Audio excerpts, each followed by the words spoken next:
ഞാനിപ്പം പാലക്കാടാണുള്ളത്. സുരേഷ് ചേട്ടനെ കാണാൻ വേണ്ടി വന്നതാണ്. കാരണം ഞാൻ കഴിഞ്ഞ ദിവസം തിരുവനന്തപുരത്ത് പോയിരുന്നു. നിഖിൽ എന്ന കുടുംബത്തെ കണ്ടിരുന്നു, നിഖിലെയും കുടുംബത്തിനെയും കണ്ടിരുന്നു. അവിടെ വെച്ച് സുരേഷ് ചേട്ടൻ ഒരു ഫോൺ കോളും ചെയ്തിരുന്നു. സുരേഷ് ചേട്ടൻ അന്ന് തന്നെ നിഖിലിന് ഉറപ്പ് കൊടുത്ത കാര്യങ്ങൾ ഫലം കണ്ടിരിക്കുന്നു. ഇനി നിഖിലിന് പല ആവശ്യങ്ങളുമുണ്ട്. സുരേഷ് ചേട്ടാ, എനിക്ക് ഒത്തിരി സന്തോഷം. നിഖിലിൻ്റെ കുടുംബത്തിൽ പോയി അമ്മയെ കണ്ടു, നിഖിലിൻ്റെ അനിയനെ കണ്ടു. ഇപ്പോൾ മറ്റൊരു മമ്മി അവിടെ വന്നിരിക്കുന്നു. ഇന്നലെ തന്നെ സുരേഷ് ചേട്ടനെ വിളിച്ചിരുന്നു.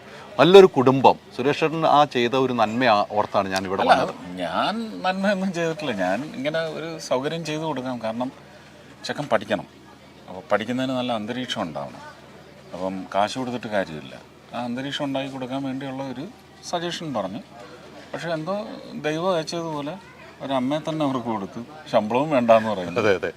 അപ്പോൾ ഇനി ബാക്കിയുള്ള കാര്യങ്ങൾ നമ്മൾ നോക്കിയാൽ മതി.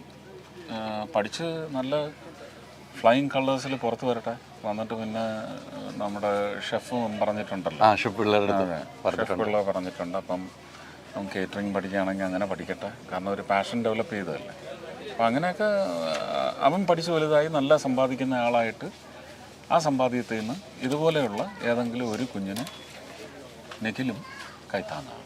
തീർച്ചയായും അതിനുള്ള ഒരു ഇന്ധനമാണ് നമ്മൾ കൊടുത്തത്. അതെ, അതിനുള്ള ഇന്ധനമാണ്. അങ്ങനെ തന്നെ ഇന്നലെ ഫോൺ ചെയ്തപ്പോഴും പറഞ്ഞത്. ഞാൻ അതിനൊരു ഇന്ധനം മാത്രമേ കൊടുത്തിട്ടുണ്ട്. അപ്പോൾ കുറേ ആഗ്രഹങ്ങൾ ഒത്തിരി കഷ്ടപ്പെട്ട് ചോദിച്ചു. സുരേഷേട്ടൻ്റെ മനസ്സലിയിച്ച ആ കഷ്ടപ്പാട് വീഡിയോ കണ്ടപ്പോൾ തന്നെയായിരിക്കും.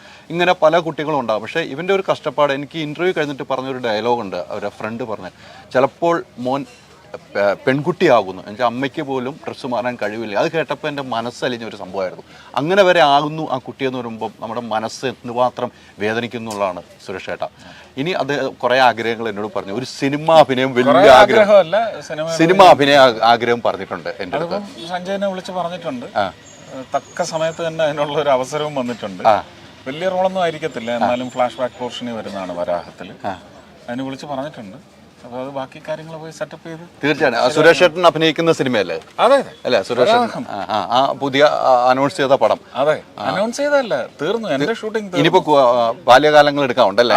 അതെ, സുരേഷ് ചേട്ടന്റെ ബാല്യകാലം എടുക്കുന്ന ആളുടെ നവ്യയുടെ പോസ്റ്ററൊക്കെ വന്നു. അതിൽ ഒരു വേഷവും കൂടെ ഏറെക്കുറെ ഉറപ്പിച്ച് സുരേഷ് ചേട്ടൻ കൊടുക്കുന്നുണ്ട്.